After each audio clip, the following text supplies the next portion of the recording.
চারদিকে ধুলোমাখা রাস্তা, পুরনো মাটির ঘর আর বাজারের কোলাহল। সকাল হলেই বাজার ভরে উঠত মানুষের ভিড়ে। এই ভিড়ের মাঝেই ছিল এক মানুষ, যার সততা ছিল তার সবচেয়ে বড় শক্তি।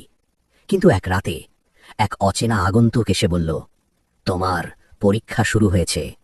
আর পরের দিন সকালেই বদলে গেল তার পুরো জীবন। সত্যি কি সততার জন্য মানুষকে এত বড় পরীক্ষার মুখে পড়তে হয়? একজন সৎ মানুষ হঠাৎ কেন ধ্বংস হয়ে গেল? এটা কি আল্লাহর পক্ষ থেকে কোনো পরীক্ষা? শেষটা জানলে আপনি অবাক হয়ে যাবেন। প্রাচীন আরবের এক ব্যস্ত শহর, চারদিকে ধুলোমাখা রাস্তা, পুরনো মাটির ঘর আর বাজারের কোলাহল। সকাল হলেই বাজার ভরে উঠত মানুষের ভিড়ে। কেউ ফল বিক্রি করছে, কেউ মশলা, কেউ আবার দামাদামি নিয়ে তর্ক করছে। এই ভিড়ের মাঝেই ছিল একজন মানুষ। তার নাম আব্দুল হাকিম। তিনি ছিলেন একজন কাপড় ব্যবসায়ী। তার ছোট্ট কাঠের টেবিলে সাজানো থাকত নানা রঙের কাপড়, নীল, সবুজ, লাল, সোনালি। দূর থেকে দেখলেই চোখ জুড়িয়ে যেত। কিন্তু আশ্চর্যের বিষয় ছিল, এই বিশাল বাজারে যেখানে সবাই লাভের জন্য প্রতিযোগিতা করত, সেখানে আব্দুল হাকিম ছিলেন সম্পূর্ণ আলাদা। লোকেরা বলতো, এই মানুষটা অন্যরকম। সে কখনো মিথ্যে বলে না। যদি কোনো কাপড়ের সামান্য ত্রুটি থাকতো, সে নিজেই আগে বলে দিত, ভাই, এই কাপড়টা সুন্দর, কিন্তু এখানে একটু দাগ আছে। অনেকে অবাক হয়ে জিজ্ঞেস করত, তুমি কেন নিজের পণ্যের দোষ বলো? তিনি মৃদু হেসে বলতেন, কারণ আল্লাহ সব দেখেন। কিন্তু সবাই তার এই সততা পছন্দ করত না, বিশেষ করে পাশের দোকানের ব্যবসায়ী সালেম। সালেম ছিল চালাক, চতুর আর একটু লোভী। সে সবসময় ভাবত, এই হাকিম কিভাবে এত বিক্রি করে? সে তো দামও কম নেয়।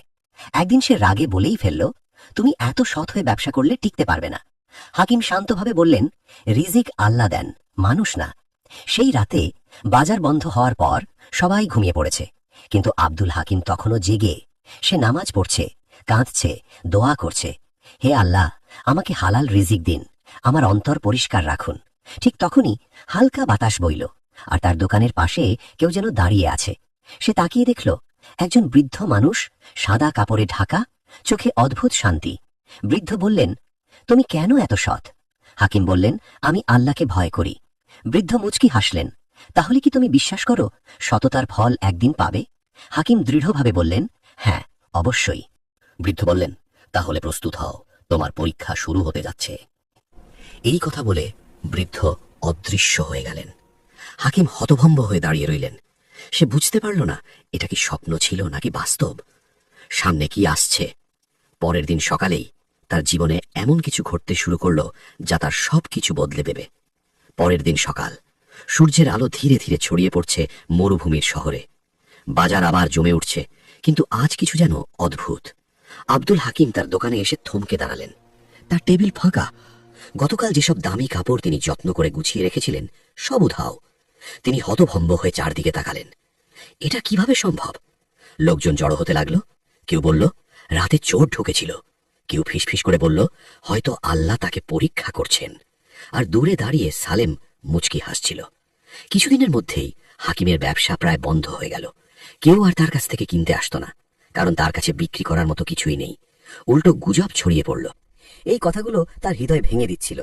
তবুও প্রতিদিন ফজরের নামাজ পড়ে তিনি একই দোয়া করতেন, হে আল্লাহ, আপনি আমাকে পরীক্ষা করছেন, আমি জানি, কিন্তু আমাকে ধৈর্য দিন। তার চোখ দিয়ে পানি গড়িয়ে পড়ত, কিন্তু তিনি কখনো অভিযোগ করেননি। 3 দিন ধরে তিনি ঠিক মতো কিছু খাননি। পকেটে একটাও মুদ্রা নেই। বাজারের পাশ দিয়ে হাঁটতে হাঁটতে তিনি দেখলেন, লোকেরা হাসছে, কিনছে, বিক্রি করছে, আর তিনি একা। ঠিক তখনই পেছন থেকে পরিচিত কণ্ঠস্বর, তুমি কি এখনো বিশ্বাস করো? তিনি ঘুরে দাঁড়ালেন। সেই বৃদ্ধ। হাকিমের চোখে পানি চলে এলো। তিনি বললেন, হ্যাঁ, আমি এখনো বিশ্বাস করি। বৃদ্ধ বললেন, আজ রাতের পর বাজারের বাইরে পুরনো খেজুর গাছটার কাছে যেও, কিন্তু কাউকে বলবে না।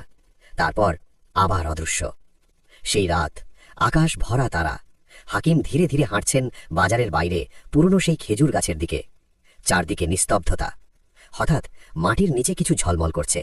তিনি হাত দিয়ে মাটি সরালেন। একটি ছোট বাক্স। কাঁপা হাতে খুললেন। ভিতরে স্বর্ণমুদ্রা, অনেক অনেক স্বর্ণমুদ্রা। তার চোখ বিস্ময়ে বড় হয়ে গেল। ঠিক তখনই তার মনে একটি প্রশ্ন জাগল, এটা কি আমার জন্য, নাকি এটা কারো হারানো সম্পদ? তার ভেতরে শুরু হলো দ্বন্দ্ব। একটা কণ্ঠ বলছে, নাও, তুমি তো কষ্টে আছো। আরেকটা কণ্ঠ বলছে, না, এটা তোমার নয়। চোখ বন্ধ করে বললেন, হে আল্লাহ, আমাকে সঠিক পথ দেখান। কিছুক্ষণ পর তিনি বাক্সটা বন্ধ করলেন। দৃঢ় কণ্ঠে বললেন, আমি এটা বাজারে ঘোষণা করব, যার তাকে ফিরিয়ে দেব। পরদিন তিনি বাজারের মাঝে দাঁড়িয়ে চিৎকার করলেন, এই স্বর্ণমুদ্রার মালিক কে? সবাই অবাক। সালেম দৌড়ে এসে বলল, এটা আমার। কিন্তু হাকিম শান্তভাবে জিজ্ঞেস করলেন, প্রমাণ আছে? ঠিক তখন ভিড়ের মাঝ থেকে একজন বৃদ্ধা এগিয়ে এলেন। তার চোখে পানি। তিনি বললেন, এটা আমার ছেলের, সে মারা গেছে। এই মুদ্রাগুলোই ছিল আমার শেষ ভরসা। সবাই চুপ। হাকিম ধীরে ধীরে বাক্সটা তুলে দিলেন। এটা আপনার। বৃদ্ধা কাঁদতে কাঁদতে বললেন, আল্লাহ তোমাকে পুরস্কার দেবেন। এই ঘটনার পর পুরো বাজারে ছড়িয়ে পড়ল খবর, হাকিম সৎ, সত্যিকারের সৎ। এই ঘটনার পর মানুষ আবার তার দোকানে আসতে শুরু করল। কেউ কাপড় কিনছে, কেউ শুধু তার সাথে দেখা করতে আসছে। সালিম সব দেখছিল। তার ভেতরে কিছু ভেঙে গেল। সে ধীরে ধীরে এসে বলল, আমি ভুল ছিলাম, আমাকে ক্ষমা করো। সেই রাতে আবার সেই বৃদ্ধ এলেন। হাসতে হাসতে বললেন, এটাই ছিল তোমার পরীক্ষা, তুমি উত্তীর্ণ হয়েছ। এখন দেখো আল্লাহ কিভাবে তোমাকে রিজিক দেন। আব্দুল হাকিম বুঝলেন, সততা কখনো হারায় না, সময় লাগে, কিন্তু একদিন তা আলো হয়ে ফিরে আসে। সততা কঠিন, কিন্তু শেষটা সবসময় সুন্দর। আল্লাহ ধৈর্যশীলদের ভালোবাসেন।